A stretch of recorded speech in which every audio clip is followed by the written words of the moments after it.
Does someone have to have natural ability or a gift in order to be a good musician?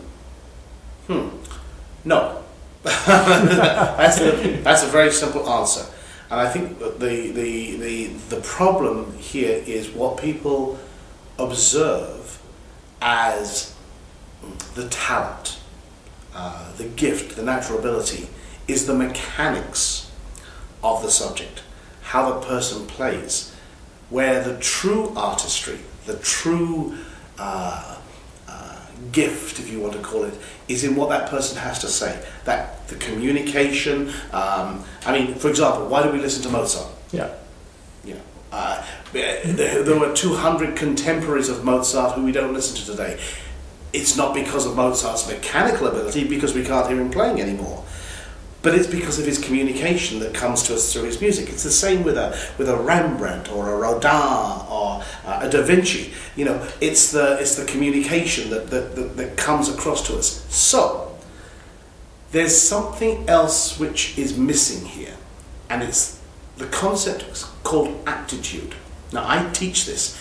Aptitude means quickness of understanding, the ability to grasp fast. If you teach the right data in the right sequence and you give the right motivation, you can teach people quickly. We all know this to be true. But you have to have that right sequence. I mean, let's take Mozart. Who was Mozart's father? Leopold. What was Leopold famous for? He was supposed to be one of the greatest music teachers in Europe. Well, that's a good start. Right? Your father's one of the greatest. I mean, do you know that one of his works on learning the violin is still one of the standard works on learning the violin today, hundreds of years later? So your father's a great music teacher.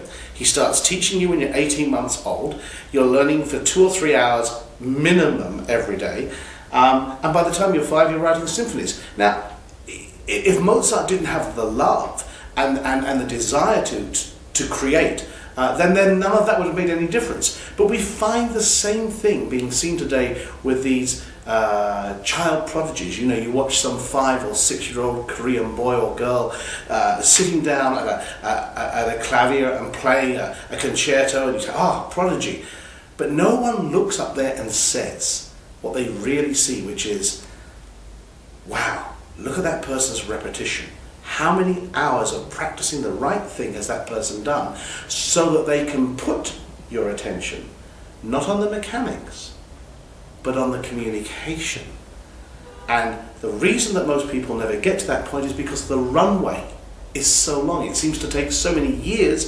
You say, oh, well, first I have to learn to play, then I learn to communicate.